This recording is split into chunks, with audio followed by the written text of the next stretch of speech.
Dando continuidade aos trabalhos desta manhã, o segundo painel tem como tema Direito Penal do século XXI. O conflito entre a segurança jurídica e o dinamismo da proteção da supra-individualidade. Para debater esse tema complexo, atual e relevante, convido para presidir a mesa a promotora de justiça aposentada, ex-membro do Conselho de Criminologia e Política Criminal, doutora Neila do Carmo Fanucci.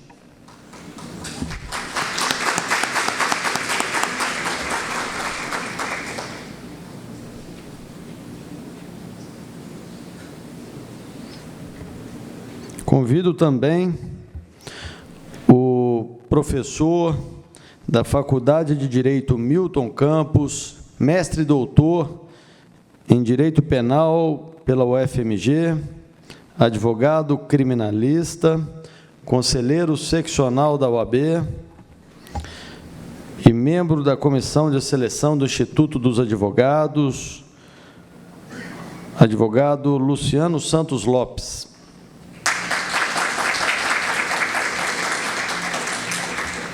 Convido também o presidente do Instituto de Ciências Penais, mestre e doutorando em Direito Penal pela UFMG, diretor, segundo secretário do Instituto dos Advogados de Minas Gerais e advogado criminalista, Gustavo Henrique de Souza e Silva.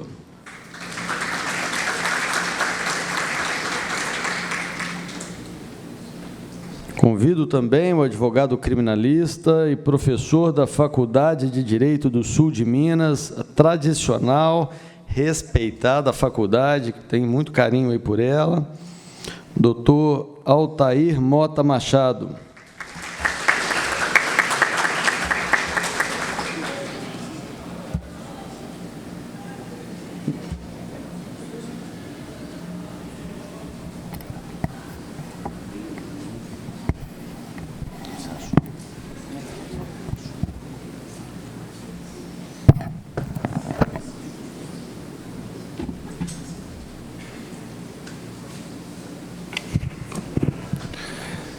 Bom dia.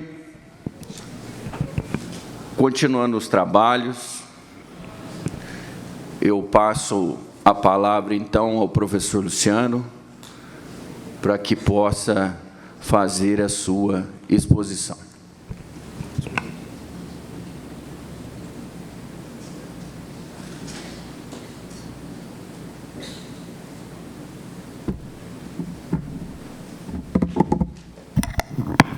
Bom dia a todos, bom dia a todas. Se eu pudesse ter um X na palavra, já resolveria, presidente. Já cumprimentava a todos, independente de gênero. Presidente dessa segunda sessão, Geraldo, a quem conheci ontem e a quem rendo homenagens pela posse hoje na subseção do Instituto dos Advogados de Minas Gerais. Seja muito bem-vindo ao Instituto e que traga outros pouso-alegrenses a integrar, porque é uma cidade maravilhosa. Aqui rendo também as minhas homenagens à Câmara dos Vereadores e a toda a comunidade de Pouso Alegre pela recepção que tivemos. Presidente Gustavo Silva, do nosso querido ICP, do qual sou um soldado de Vossa Excelência, a liturgia do cargo não me permite chamá-lo de você. Parabéns pelos 20 anos e de estar à frente do nosso instituto tão querido, e que lá estávamos no dia da sua fundação, em 1999, me lembro desse ano especificamente, e que bom que o Instituto está entregue a tão competentes mãos nesses seus 20 anos. Ao presidente Felipe Martins, com sua velocidade de raciocínio e de organização, doutor Altair, um prazer conhecê-lo. Quando chamado a participar, e quando o Felipe me convidou a fazer uma apresentação, eu disse a ele que gostaria de falar um pouco das variáveis do direito penal do século XXI, porque eu não sei se vocês vão concordar comigo, a classe dos juristas, de modo geral, aí eu não estou organizando se são advogados, promotores, juízes, delegados, professores, não importa. Nós somos absolutamente aversos à mudança. Somos formais. Somos excessivamente pesados. E mais do que isso, vivemos do caos. Todos nós vivemos do caos. A ausência do caos minimiza drasticamente a necessidade de um sistema de justiça organizada de forma tão intensa e de forma tão protagonista dos rumos de uma nação. Então, quando nós somos confrontados com uma realidade que nos tira, ou deveria tirar o protagonismo, nós não reagimos tão adequadamente, porque o direito, por excelência, ele é reativo. Nós criamos, a partir de pautas sociais, nós criamos respostas normativas. A questão do estado de inocência, que falada anteriormente, nos brindou com 3 maravilhosas palestras, mostra isso claramente. Nós tivemos que criar uma resposta de estándar probatório e de tratamento jurídico daquele que se coloca perante o direito penal, o processo penal. Nós precisamos criar uma resposta. Então, o direito é, por excelência, reativo. Só que nós temos uma capacidade de reação complexa. Nós temos uma capacidade de reatividade que não comporta a velocidade com que as mudanças sociais acontecem.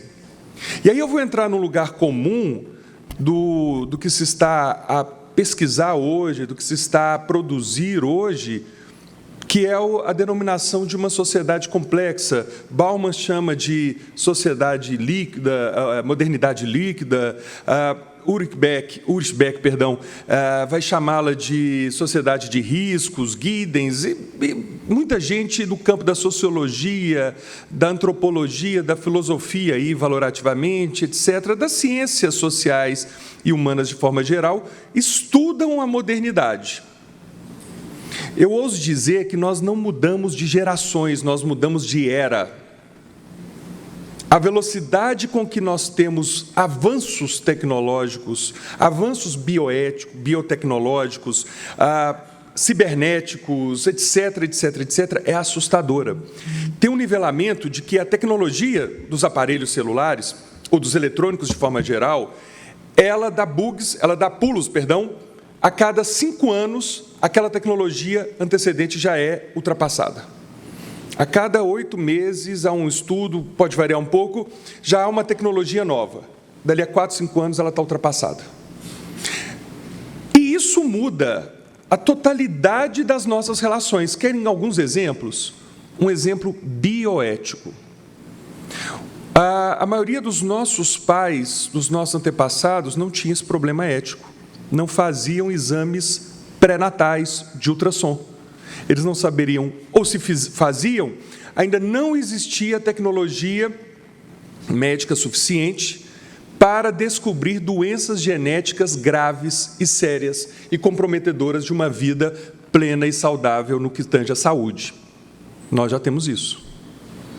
E o que fazer quando nós, pais, vamos ao primeiro ultrassom, ou aquele teste da nuca, que todo pai aqui, toda mãe sabe do drama que é, da sensação que é naquela véspera de fazer esse exame? E qual é a sensação que temos quando descobrimos que há uma falha genética nos cromossomos do nosso filho? Como agir diante desse conflito ético? Do alto de uma tribuna, na bela Câmara de Vereadores de Pouso Alegre, é fácil falar. Sentados nas poltronas confortáveis, é bem fácil ouvir. Mas o que será que seria, como será uma reação diante disso? E esse é um exemplo de um conflito ético que vai desembocar no direito, que ultrapassa a questão ética ou religiosa. Quer um outro exemplo de como é que nós mudamos totalmente a nossa lógica? Quantos jornais já lemos hoje? 3, 4, mas todos aqui, ó.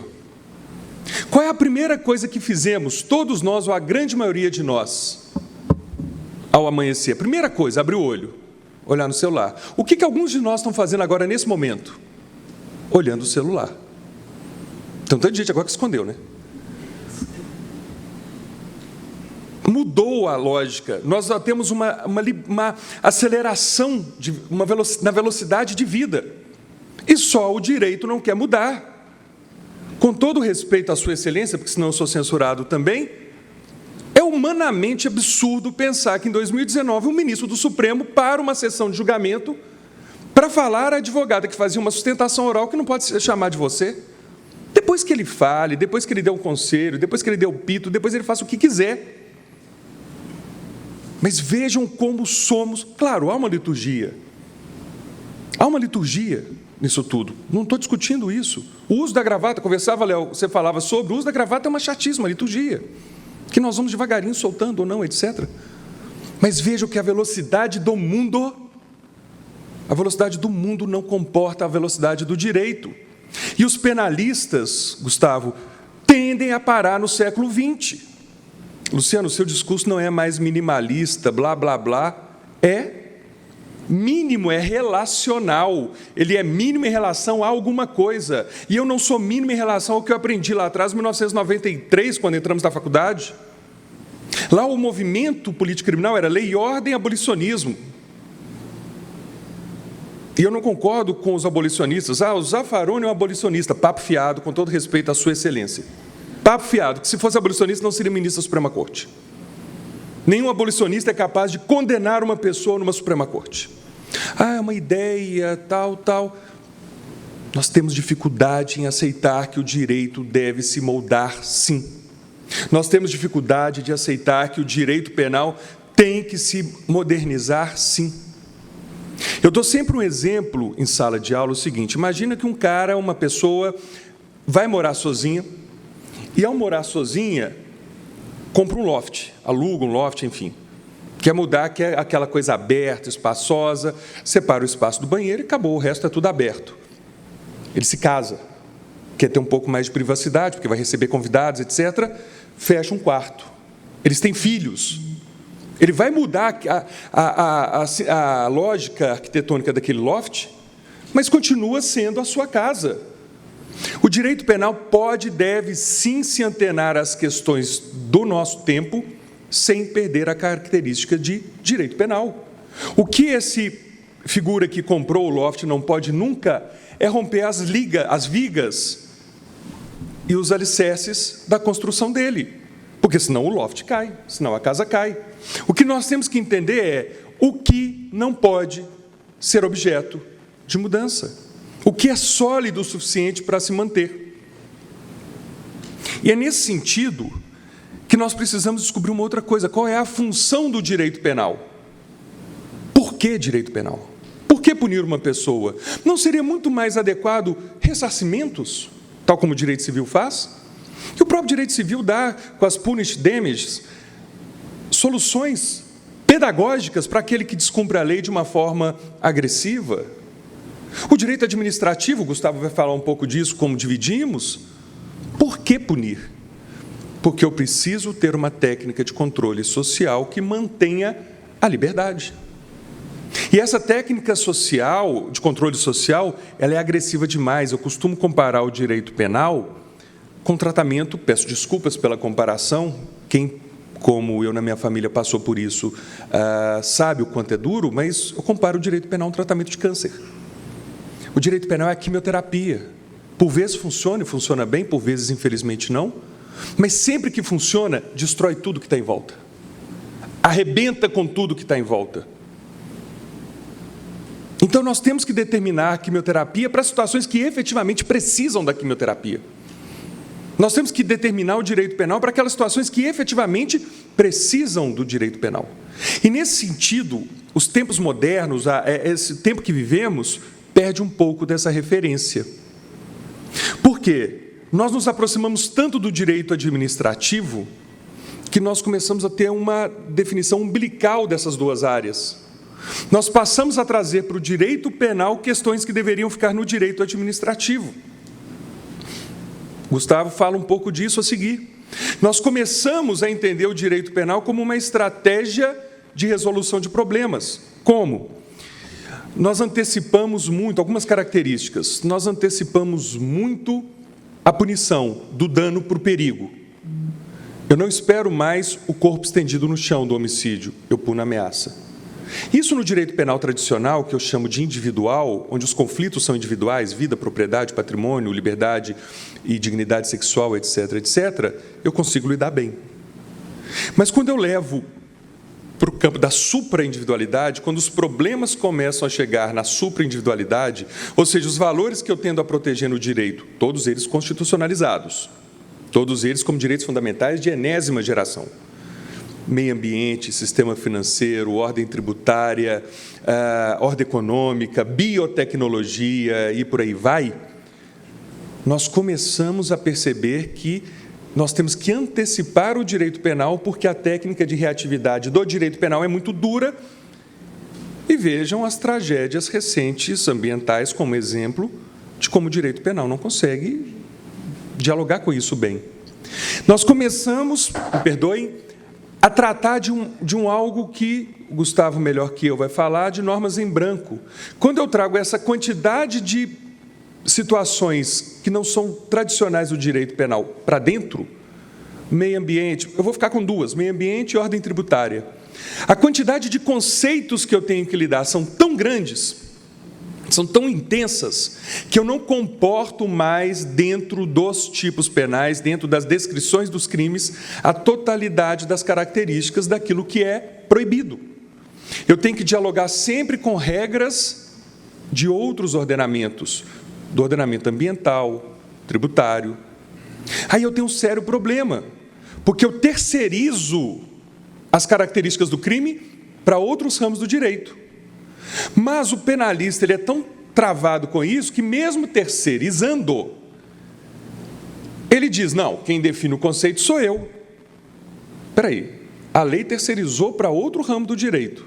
Você está me dizendo que você quem define o que é tributo? Não, quem define é o tributarista. Então, são características que vão expandindo o direito penal. E o que nós precisamos, então, diante desse cenário? Entender que o que é necessário não é uma expansão, mas uma reorganização de estratégias. É tempo de pensar que o meio ambiente precisa, sim, tirando as questões ambientais que são meramente administrativas, nós temos que fazer esse recorte, que o meio ambiente precisa, sim, do direito penal, mas que eu não posso mais trazer para o direito penal, essa é uma opinião muito própria minha, a questão, por exemplo, das drogas. São escolhas pessoais e questões de saúde pública que o Estado pode e deve enfrentar paternalisticamente dentro da saúde pública. Eu, o pai de todos, eu, o Estado, pai de todos, não quero que use droga porque é ruim, como eu não quero que beba cerveja, como eu não quero que tome uísque, como eu não quero que fume charuto, e o Estado vai trabalhar técnicas de políticas públicas de evitação, de diminuição, mas não dentro do direito penal. Então, para mim, a noção é de reorganização de espaços. E nós temos que descobrir quais são os pilares, que esses, sim, não podem ser desarrumados, desarranjados, desorganizados, os princípios que regem o direito penal.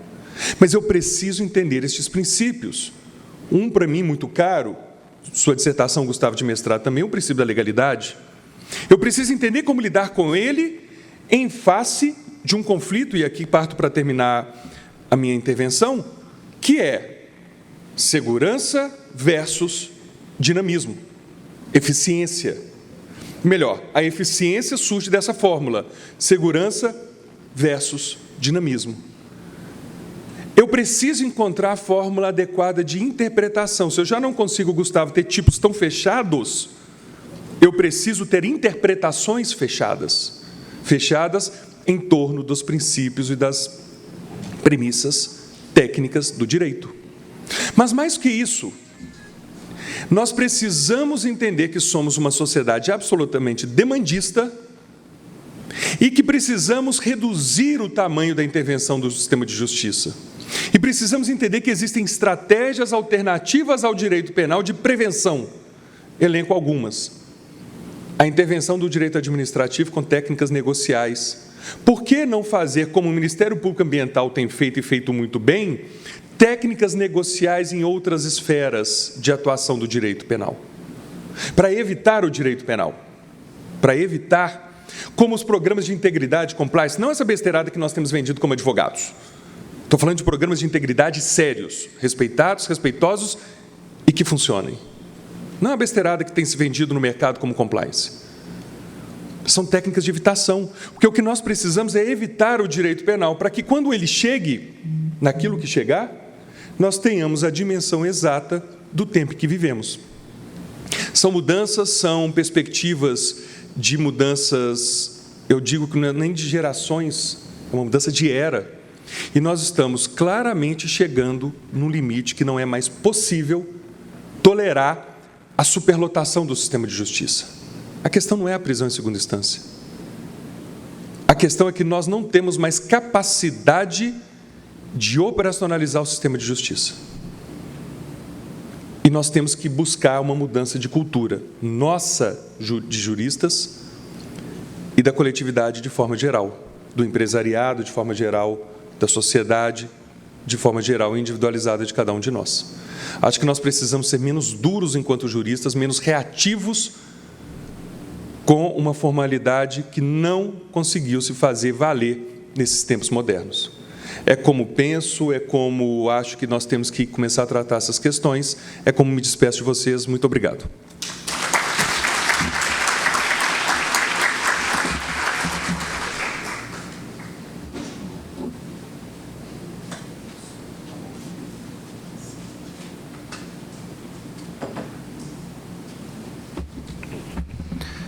Dando continuidade ao painel, com a temática o direito penal do século XXI e o conflito entre a segurança jurídica e o dinamismo da proteção da supra-individualidade. Eu passo a palavra ao doutor Gustavo Henrique de Souza e Silva.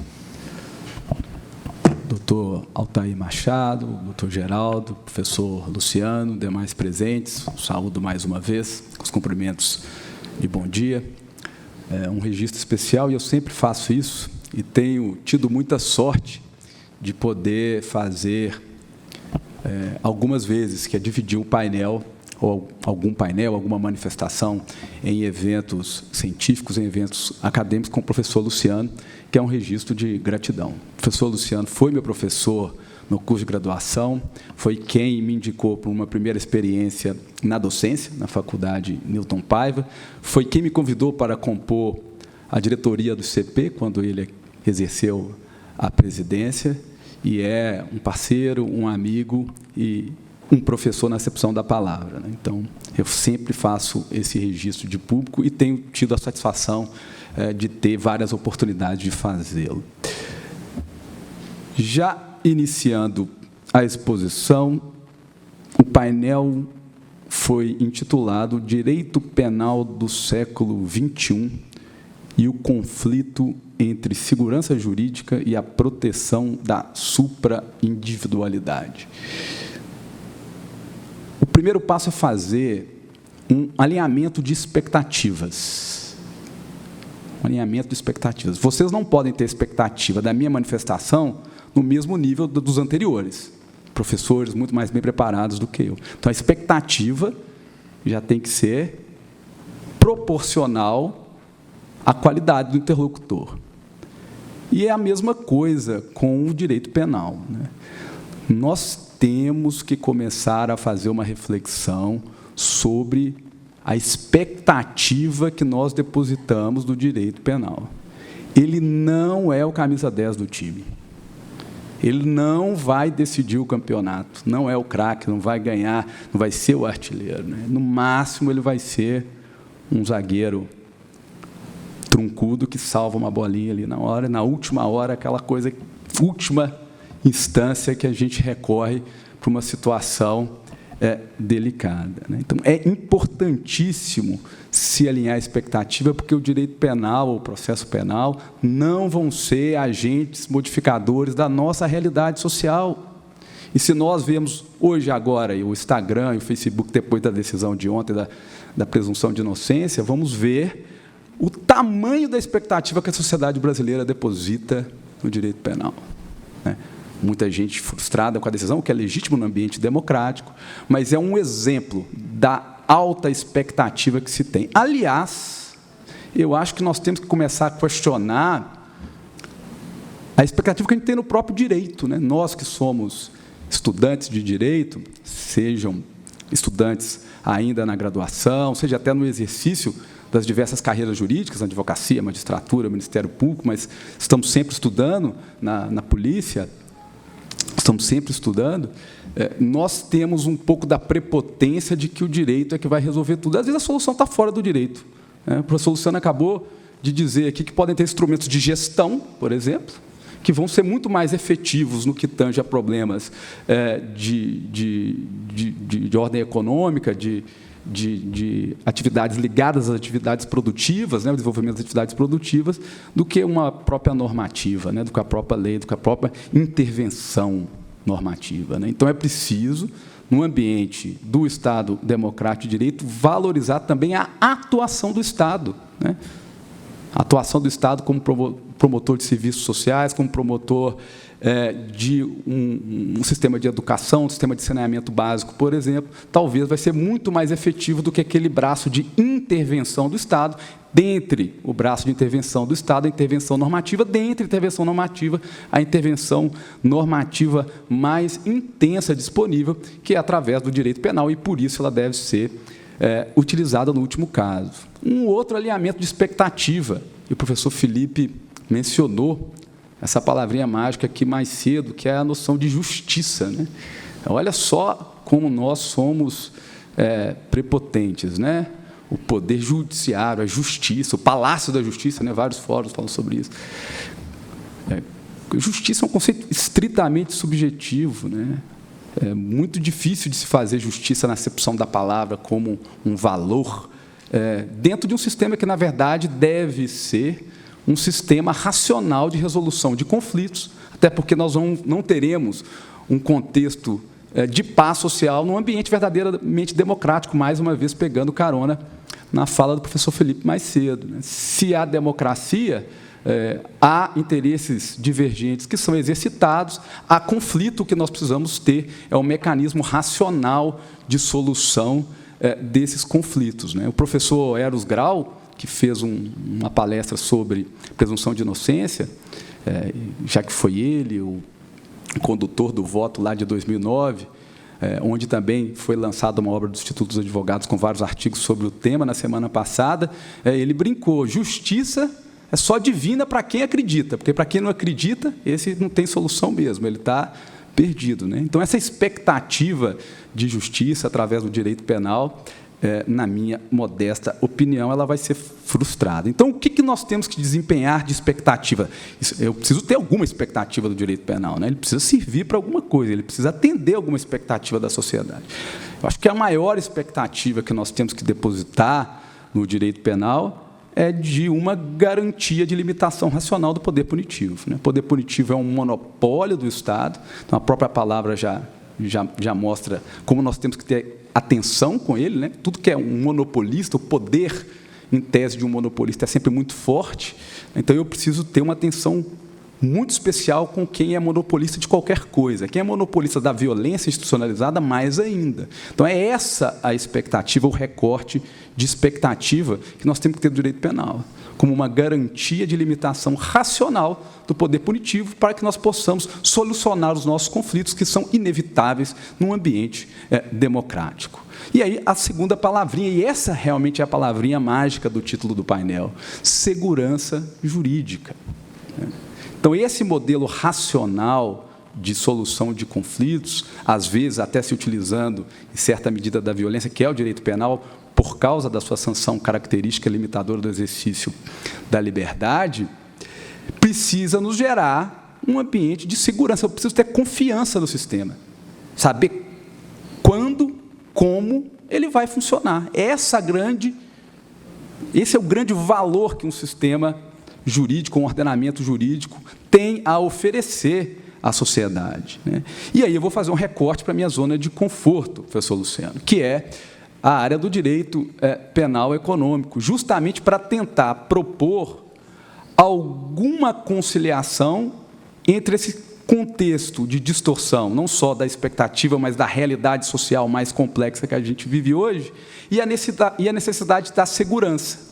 Eu tenho contextos cada vez mais complexos, mais fluidos, mudanças cada vez mais rápidas, e, ao mesmo tempo, eu tenho um sistema que tem que me dar segurança, tem que me dar estabilidade. Estão vendo a dificuldade? Com uma coisa é difícil de conciliar com a outra? No âmbito da intervenção penal da economia, a solução ou uma ajuda para conciliar esses interesses que são essencialmente divergentes no sentido de uma dificuldade de sua conciliação de uma forma simples, eu acho que a palavrinha mágica está na interdisciplinariedade. Nós não podemos cogitar de uma intervenção penal na economia, e o recorte da intervenção penal na economia, para além de ser uma zona de conforto, por ser a minha área de pesquisa, a minha área de atuação profissional, tem a ver com o painel, porque nós estamos falando de supraindividualidade, e é nesse contexto, ou principalmente nesse contexto, melhor dizendo, há um enorme número de bens jurídicos supraindividuais, para usar uma linguagem tradicional do direito penal. Então, nesse contexto, que eu vou ter tipos abertos, vou ter norma penal em branco, não é difícil, não é fácil redigir um tipo de direito penal econômico como é fácil de um direito penal clássico. Matar alguém é mais simples do que redigir um tipo que vai regular o sistema financeiro ou o mercado de capitais, onde eu vou ter que me valer de elementares normativas do tipo, que vão depender de uma valoração para a concretização do seu conceito. Então, uma forma de mitigar essa inevitável falta de segurança, a maior fluidez dessa área da intervenção penal, é através da interdisciplinariedade. Então, eu tenho que cogitar, por exemplo, no âmbito da legitimação do direito penal, essa escolha é difícil, porque é fácil a gente dizer o direito penal só pode atuar legitimamente, só se legitima materialmente através de um comportamento lesivo a um bem jurídico. Aí eu passo por uma discussão, lesivo ou perigoso, o perigo está em moda. Aí eu passo por uma discussão do que é bem jurídico. Eu tenho inúmeras teorias sobre o bem jurídico. E quando a gente vê que a concretização da noção de bem jurídico como limite da intervenção penal, na prática não tem funcionado. A gente está cheio de tipos penais legitimados por funções estatais. O professor Zaffaroni, também foi citado aqui pelo professor Luciano, ele diz que o bem jurídico sofre um giro legitimador. Ele nasce com uma noção de tentar limitar a atuação do legislador através do direito penal, e ele acaba agora, não, porque eu tenho uma informática, porque eu tenho um WhatsApp, eu preciso criar um tipo, porque agora eu tenho um bem jurídico, que é o bem do WhatsApp, para dar um exemplo grosseiro. Então, desde a sua legitimação, a intervenção penal no âmbito econômico precisa ser discutida de maneira interdisciplinar. Então, ela só vai se legitimar se ela for valorizar a política econômica e a política penal prevista na Constituição.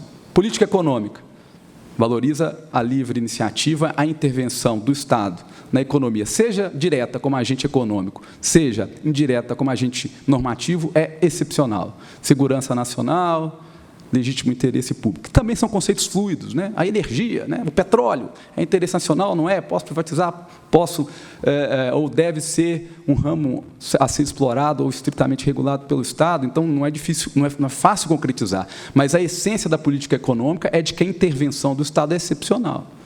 E a política criminal? Também é excepcional. Alguns vão defender o maior, de novo o problema da expectativa, o maior potencial do direito penal de prevenir, de proteger bens, vão querer um direito penal um pouco mais expandido, mas a essência da nossa política criminal traz um direito penal que tem que ser refletido, um direito penal que não pode ser abusado, ele tem que atuar de forma fragmentária, de forma subsidiária. Então, a visão interdisciplinar do direito penal já vincula, do direito penal econômico, principalmente, já vincula a sua própria legitimação material. E, obviamente, gera reflexo para a sua aplicação, na redação típica ou na aplicação da redação típica mais aberta. Nós já vimos aqui que o tipo penal, o professor Luciano também falou um pouco sobre isso, o tipo penal dessa nova realidade, e nesse recorte mais específico da ordem econômica, é um tipo penal aberto. É comum dizer, em desacordo com as normas regulamentares, por exemplo, num elemento normativo do tipo, de forma que eu acabo criminalizando todo um ambiente normativo, administrativo, extrapenal sobre determinada matéria.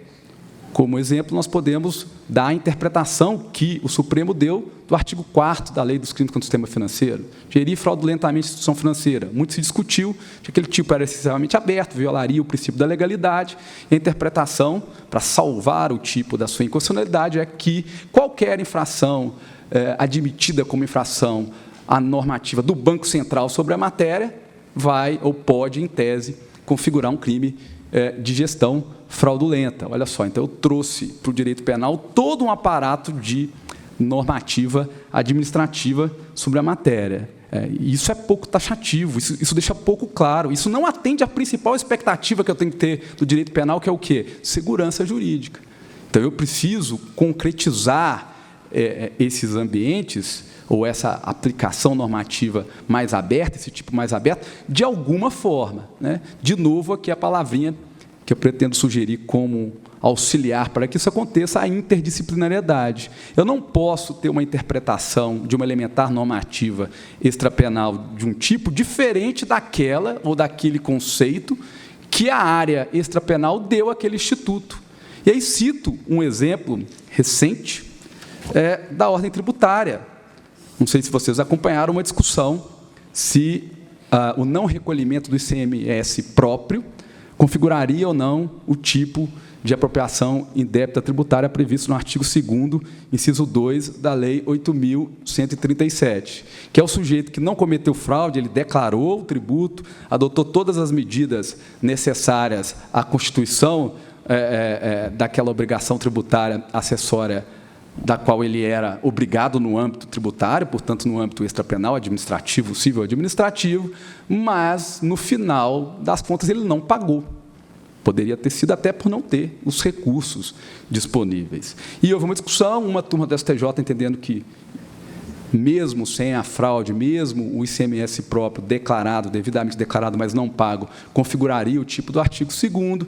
Uma outra turma disse que não configuraria, e a questão acabou sendo discutida pela sessão da STJ, no sentido de que configuraria sim, mas o que nos interessa aqui foi a fundamentação do acórdão, e aí eu passo a ler só para a gente ver o perigo que a gente adotar já um tipo aberto num contexto complexo, sem uma noção de interdisciplinariedade. Diz o ministro relator: malgrado os termos descontados ou cobrado não reflitam, sob a ótica dogmática tributária, significados linguísticos compatíveis com o sujeito passivo da obrigação tributária de que trata o delito de apropriação indébita tributária, isso não implica a possibilidade de imprimir-lhes significado penal que, neste caso, não poderá se subsidiar em conceitos tributários.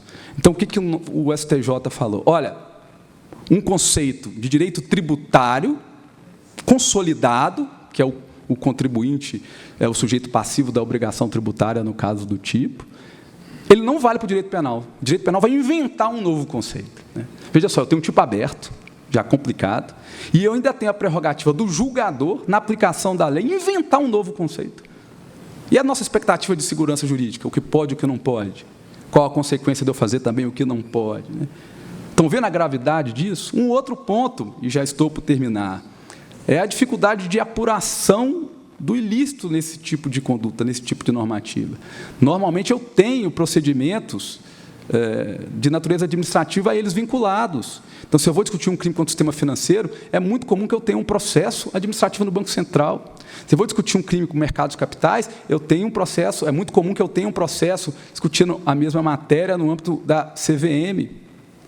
Na ordem tributária, o próprio processo, às vezes, de constituição do crédito fiscal, no meio ambiente, nós temos diversos órgãos administrativos de proteção do meio ambiente, agora, dentro de um contexto de justiça consensual, seja no administrativo, seja no direito penal, tenho colaboração premiada, tenho acordos de leniência. O professor Leonardo me relatava um caso sobre exatamente a interlocução entre um acordo de colaboração e um acordo de leniência, utilizado num caso concreto dele como uma estratégia de defesa de um dos seus clientes, de um dos seus constituintes. Será que, nesse contexto, eu ainda posso falar numa premissa absoluta de independência das instâncias, que é o que o Supremo defende? Não.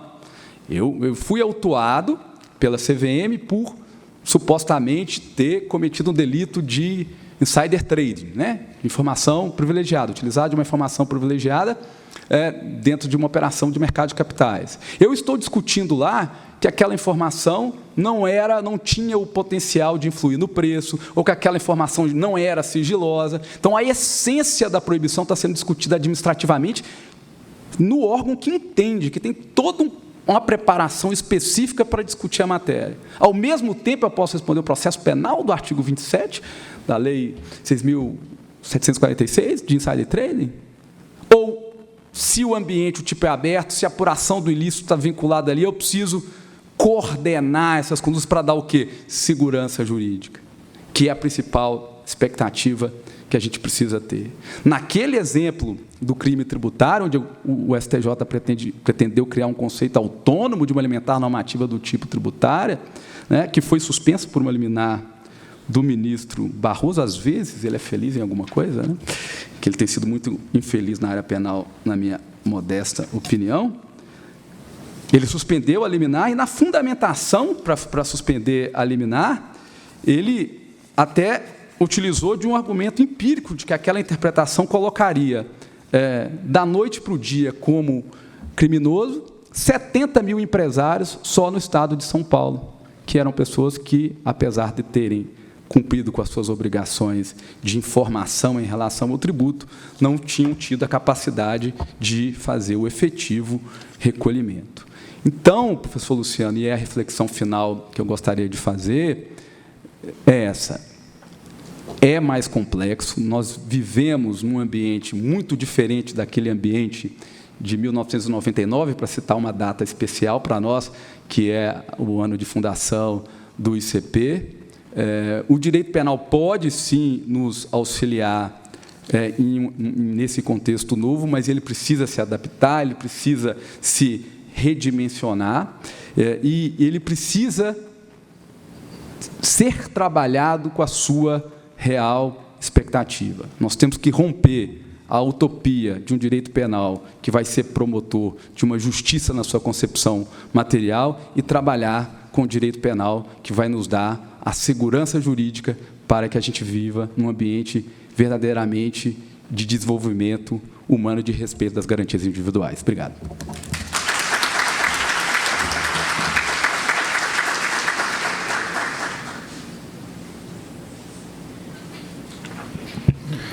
Dando continuidade aos trabalhos, para finalizar o último painel desta manhã, eu passo a palavra ao professor Altair Mota Machado.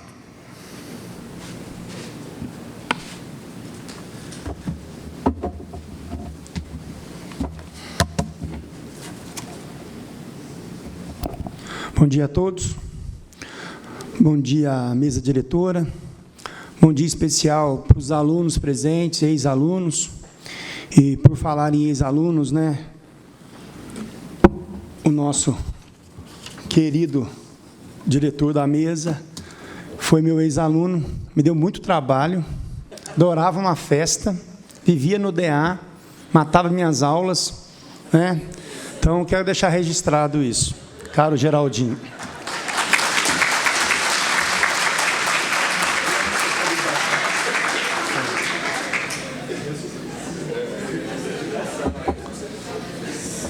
É muito difícil, pelo andar da hora, nós seremos rápidos aqui, todo mundo com fome, né? Mas é muito difícil ser o último a falar depois de duas brilhantes exposições. Eu preparei alguma coisa, mas quem me conhece, eu sou professor há 25 anos já, sou o terceiro professor mais antigo da Faculdade de Direito hoje. Saiu no Fudem, ex-delegado de polícia, ficou estranho, porque me perguntaram se eu tinha abandonado a polícia. Eu sou delegado-geral de polícia aposentado, né?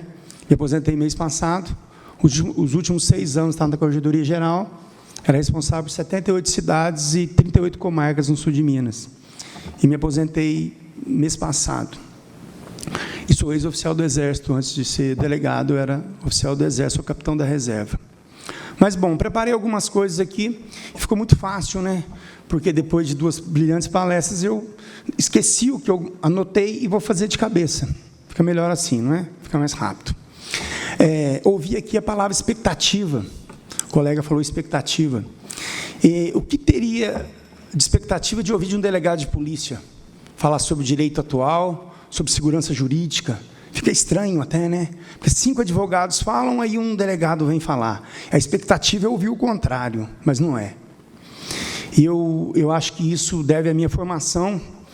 Eu fui orientando o professor Jacinto na Federal do Paraná, quando eu fiz mestrado em 2006. Professor Eros Grau. O Jacinto é uma pessoa que eu tenho contato até hoje, muito processualista de primeira linha, bravo, mas bom, muito bravo. Xingava em italiano, era difícil conversar com ele. Mas vamos falar um pouquinho aqui, rapidamente, em relação a isso. E o professor falou era.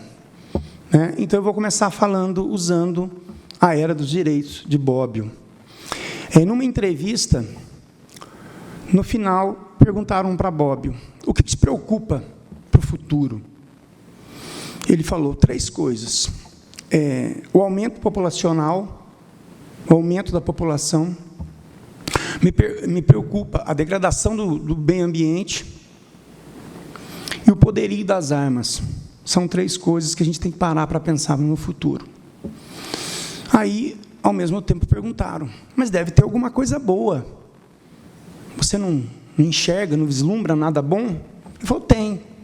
Hoje, os homens de bem e os homens de saber estão se comunicando, estão debatendo, estão dialogando, estão participando de debates. É isso que a gente está fazendo aqui hoje, participando de um debate. Isso é bom. Pessoas do bem e homens de saber. Muito obrigado por essa oportunidade. Mas, bem, vamos falar um pouquinho de direito penal, então. Vamos falar alguma coisa de direito administrativo também, que eu acho muito interessante. Quando se trabalha com direito penal, e a gente pode fazer uma análise bem restrita, superficial, daquele conjunto de normas que definem condutas, e as condutas serão punidas pelo Estado. Mas isso é muito fácil, é muito formal, é muito simples. E não é tão simples assim. Porque a gente tem que questionar quem tem legitimidade para isso. Até onde vai essa legitimidade? Quando acontece a criminalização primária ou secundária, quando se faz a lei, ou quando ela é executada, ela segue dispositivos. O Estado tem limites. Ele tem que seguir vários princípios constitucionais, que nós sabemos que deve seguir. Mas quando para pensar o direito penal como instrumento de repressão, o direito penal como instrumento de controle social, e, na verdade, ele é uma ferramenta, concordo com tudo que falaram, a gente para pensar que, às vezes, ele é um instrumento que está no poder daquelas pessoas que podem decidir as condutas. Mas quais condutas são graves? Quais devem ser punidas? Qual é a dosimetria dessa punição? Até quando deve ser punido? O direito penal ele é considerado a última ratio, o último argumento dos deuses, a imposição do poder, a imposição da força. Então, a gente sempre trabalhou com isso. É o famoso direito penal clássico. Só que aí, utilizando das palavras dos colegas, eu fui anotando algumas coisas aqui. Então, se falou em modernidade, e hoje se fala em pós-modernidade. E junto com a pós-modernidade, e quando a gente trabalha, eu falo muito isso para os meus alunos, se você for fazer uma linha do tempo dos crimes, os crimes que nós tínhamos na década de 60 e 70, nós tínhamos 2 tipos de crimes. Nós tínhamos os crimes patrimoniais, que sempre existiram, e os crimes sexuais, que sempre existiram, apesar de entrar na cifra negra. Os crimes sexuais não apareciam, eram pouco comentados, vistos. Depois você passou a ter o crime patrimonial específico, que era o roubo a banco, por uma questão da década de 70, até uma questão política de envolvimento, que nós sabemos. Terminado o roubo a banco, nós passamos a ter o sequestro. Onde estava o dinheiro? O dinheiro estava nos bancos. Terminado a era de roubo a banco, começou a era de sequestro. Então, o pensamento eram os empresários, e você consegue um dinheiro muito maior num sequestro do que roubando um banco. A gente sabe que os bancos hoje não têm dinheiro, até porque tem uma limitação do Banco Central. Só que isso acabou, a era de sequestro acabou. Aí nós passamos uma era que a criminalidade estava voltada para o roubo de cargas, por exemplo. Então, é muito mais fácil você pegar um caminhão na Fernão Dias com 2 milhões em remédio do que você fazer um sequestro e ficar com a vítima no cativeiro vários dias. E, por fim, e aí nós vamos entrar no tema da modernidade ou da pós-modernidade, que é a questão hoje dos crimes cibernéticos. Então, hoje você não precisa ser violento, né? Hoje você tem outros meios para conseguir, e meios que são difíceis até do Estado conseguir a punição. Então, se a gente for trabalhar e fazer um parâmetro do direito penal clássico, com esse direito penal que nós almejamos, esperamos e temos expectativa, alguns historiadores, alguns autores falam que o direito penal clássico está cheio de pecados, né? Ele é hipertrofiado, ele é seletista, ou seletivo, e é muito seletivo. Falou da teoria da rotulação, alguém falou da teoria da rotulação? Acho que foi o colega da UNA falou. Isso é verdade, né? Parece que é um carimbo na testa, né, de rotulação. Isso vai acontecer com o direito penal. E ele é hipertrofiado. E essa hipertrofia, e tem a questão da flexibilização de direitos, que a gente vai discutir um rapidinho, mas essa hipertrofia, ela se deve a algumas situações. O próprio movimento da lei e ordem, né? Aquela teoria das janelas quebradas. O Jacinto ele tem um artigo muito interessante, que é o inverso. Ele fala, teoria das janelas quebradas, e quando a pedra vem de dentro. É um ótimo artigo. Então, ele inverte. E quando a pedra vem de dentro? Então, nós trabalhamos muito com esse movimento da lei e da ordem. Nós trabalhamos hoje muito com a mídia, com a pressão social. Ontem eu estava em 7 bancas, fazendo parte de 7 bancas de TCC. E uma das discussões, a prisão preventiva sem fundamento, que os senhores também comentaram aqui. Então, hoje, o fundamento da prisão preventiva é simplesmente copiar e colar, né? É uma questão social, existe um risco social, então nós vamos decretar a prisão preventiva. E, às vezes, questionam por que o juiz não indefere, porque é muito mais fácil ele decretar a prisão. Porque, quando ele decreta a prisão, no máximo, ele vai ter um questionamento do advogado de defesa. Quando ele não decreta, a mídia vai estar lá, a população vai estar lá, a imprensa vai estar lá, os parentes das vítimas vão estar lá. E isso é mais fácil para o processo. Receber a denúncia, decretar. Deixa para o final para a gente negociar isso. Então, dos problemas do direito penal, desses problemas capitais, essa hipertrofia complicada. Por quê? Porque nós somos dependentes do Pai de todos. Tudo o Estado tem que fazer. O Estado tem que tomar conta da religião. Nós questionamos, nós queremos a intervenção do Estado para tudo. Então, essa hipertrofia vai acontecer. E isso está acontecendo agora com os novos direitos, porque, na verdade, nós estamos trabalhando com novos direitos. Essa intervenção que a gente não quer, mas a gente pede do Estado, de certa forma. Por mais que a sociedade não entenda isso. Quando eu faço uma reivindicação, o Estado acaba tendo que interferir. Olha que coisa interessante do direito administrativo, como sanção. E eu enfrentei muito isso como delegado de polícia há 25 anos. A contravenção da perturbação da tranquilidade. Né? TCO, juizado especial, etc. O que acontece? Eu falo muito isso. Um vizinho faz a festa, chama-se a PM. Quando a PM chega, desloca-se a viatura, às vezes a única viatura na cidade, para atender. Aí o cara da festa, né, Geraldinho? Abaixa o som. PM está aí. Aí, PM vai embora, aumenta o som. Aí, vizinho liga para a PM volta, aumenta o som, abaixa o som, e fica aquela história. No máximo, você faz o TCO, vai lá para o juizado especial, vai tentar a audiência de conciliação, vai questar. Gente, por que não tira isso do direito penal? É o grande mal do juizado. É o grande mal do juizado. Né? Tinha que despenalizar. Tinha que descriminalizar e despenalizaram. Não adianta. Então, o que acontece? Você cria uma lei voltada para o direito administrativo, onde você vai ter um servidor da prefeitura que possa ir lá, verificar se existe perturbação e aplique uma multa. Isso vai interferir lá para o proprietário da residência ou para quem está alugando. Deixa o direito penal fora disso. A gente tem que ser o último argumento dos deuses, né? A última ratio res, mas a gente não faz isso. Nós criamos outras expectativas. Isso é uma verdade hoje. Então, quando se trabalha... E o professor Eros Grau falava muito isso. Né? Ele deu aula para mim na Federal em 2006. Ele era do mesmo escritório do Jacinto, lá na Alberto Foloni 800, lá em Curitiba. Então, hoje, quando se trabalha com os novos objetos jurídicos que devem ser protegidos, Aí nós temos a infância e juventude, né? Uma coisa interessante, se você parar para pensar, e falei hoje na aula do 10º período de manhã antes de vir para cá, as 3 hoje economias mundiais, as 3 maiores economias mundiais hoje são informais e ilegais. O tráfico de pessoas, e dentro do tráfico de pessoas está a prostituição, né? O tráfico de drogas, e o tráfico de pessoas, o tráfico de drogas e o tráfico de a prostituição. As 3 hoje searas que são totalmente ilegais. Como é que se protege hoje o uso da internet? Olha uma questão que me questionaram essa semana, o jogo da baleia azul. Hoje você tem que fazer essa proteção, né, dos crimes cibernéticos, dos crimes relacionados à infância e juventude.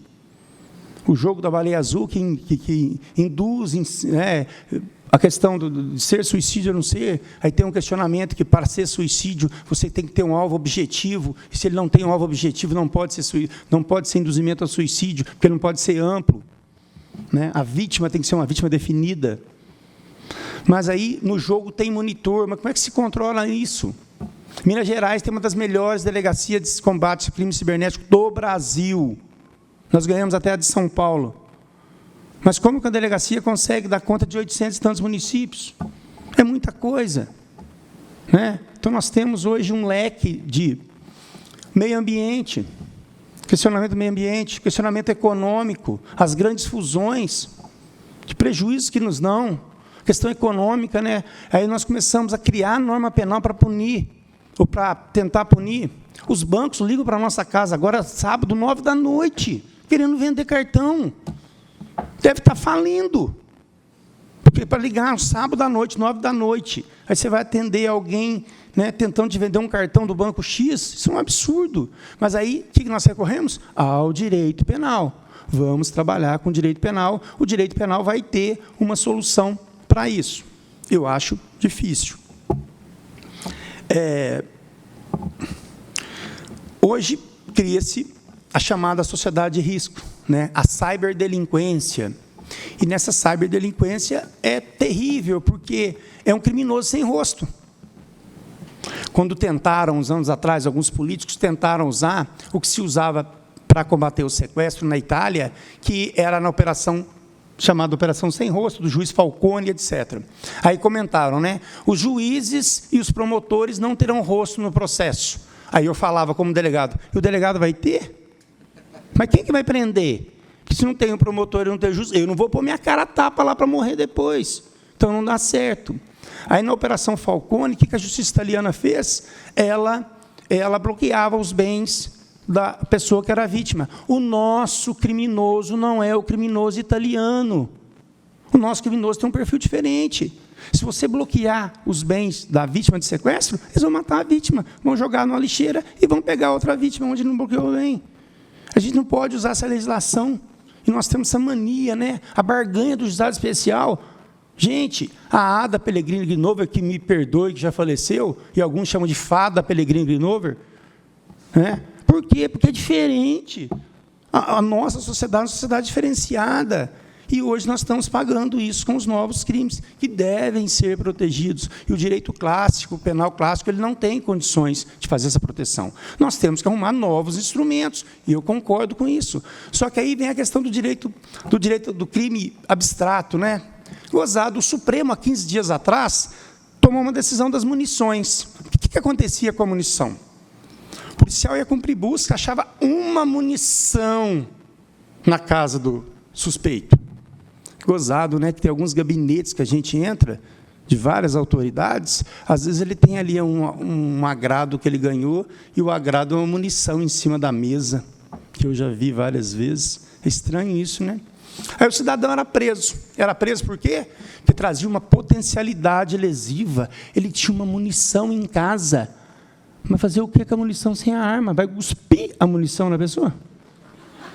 Qual que é a periculosidade? Aí o cidadão jogar, arremesso de munição. O cidadão era preso na mesma legislação de arma, artigo diferente, mas como sendo um potencial lesivo à sociedade. O Supremo, há 15 dias atrás, definiu isso. Quer dizer, definiu. Nem tudo o Supremo define. Ele apontou uma possibilidade de nós não considerarmos isso como um crime mais. Aí ele começa a afastar a questão do abstrato. Não é? Isso me causa preocupação, porque se você não define conduta, a conduta é muito aberta, é ampla, é complicado. Olha a questão, e no Brasil é o seguinte, tem que acontecer coisas graves para nós mexermos na legislação, é sempre assim. Olha a questão ambiental. Mas eu fico preocupado. Por que eu fico preocupado? Imagine que você vai mexer agora na questão ambiental das barragens, das usinas, etc. Aí você cria um tipo penal lá dizendo que não pode funcionar determinada barragem, que tenha tal dispositivo desligado. Aí, numa inspeção que o governo não faz, que nós sabemos, descobrimos agora que ele não faz, que tem 5 pessoas fazer inspeção em 200 barragens em 8 estados, em Minas Gerais é que mais tem. Aí chega um fiscal lá e descobre que o dispositivo está desligado. O crime está configurado. Mas não aconteceu nada. Mas o crime está configurado, porque nós estamos diante de um crime de perigo abstrato. Então, isso é uma coisa que nós temos que parar para pensar. Gozado, quando você fala dos novos crimes hoje, me vem à cabeça a questão do crime organizado. E o crime organizado está por trás disso. Aí eu ouvi, muitos anos atrás, um secretário de Segurança do Rio de Janeiro, e ele falava uma coisa e eu parei para pensar, e é verdade, Não é o crime que é organizado, É o Estado que é desorganizado. Dou vários exemplos aqui. Me informaram que só tenho 55 minutos para falar. 5. Olha que coisa interessante. E eu provo o que eu estou falando. Semana que vem é feriado. Acho que é sexta. Quinta, nós já paramos de trabalhar o serviço público. Não tem audiência. Porque você não pode viajar no feriado, porque está cheia as estradas. Não pode voltar no domingo, porque as estradas estão cheias, vão voltar na segunda. Então, você para. Você para na quarta e volta na terça. Não é verdade? É verdade. Aí, o que acontece? Você, seleção de funcionários do Estado. Você faz uma seleção lá, demora, processo seletivo, muitas vezes não chama, não são nomeados. O crime organizado, ele seleciona rápido, porque ele tem o dinheiro. O crime organizado não tem feriado, gente. Semana que vem feriado, vocês não podem cometer crime, por favor. Natal, Papai Noel não gosta de crime, você não vai ganhar presente. Não. O crime organizado não faz isso. Eu fui da Corregedoria há 6 anos. Eu tive o desprazer de prender 3 colegas. Desprazer, como delegado, corregedor. Os 3 estão respondendo processo ainda. Tem um que está 5 anos recebendo ainda, que não decidiu o caso dele. Aí o que acontece? Quando é servidor público, demora anos para decidir se ele vai ser mandado embora. Se é o crime organizado, é 10 minutos.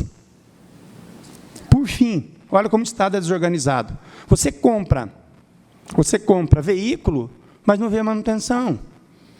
Você compra impressoras, mas você não vê a manutenção dos cartuchos. E quando compra o cartucho, compraram o cartucho que não é original, a impressora não aceita no estado todo.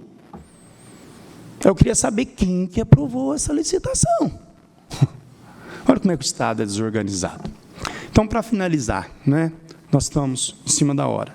Então, o que se pensa? O grande desafio hoje do jurista é nós compatibilizarmos a garantia já conquistada, a gente tem a garantia já conquistada com os novos desafios dos novos crimes. Não dá para encerrar sem falar do Ferraioli, sem falar de direito e razão, sem falar do garantismo. Então, quando se trabalha com garantismo, que está ligado à dignidade da pessoa humana, aos direitos fundamentais, à sujeição das constituições, aí falar do Ferraioli, do Zaffaroni. O Zaffaroni fala que ele chama de agências, As agências foram criadas para não funcionar. O Zaffaroni fala muito isso. Ele realmente não é abolicionista, porque ele é minimalista. Ele fala que é abolicionista, mas ele é minimalista. Então, eu tenho medo dessa oxigenação constitucional. A Constituição tem seus princípios constitucionais, processuais constitucionais, que devem ser seguidos. E quando você vai oxigenar essa interpretação da Constituição, eu fico com um pouco de medo. A verdade é o seguinte, né? Para muitos, a Constituição é apenas um pedaço de papel. Muito obrigado, bom dia.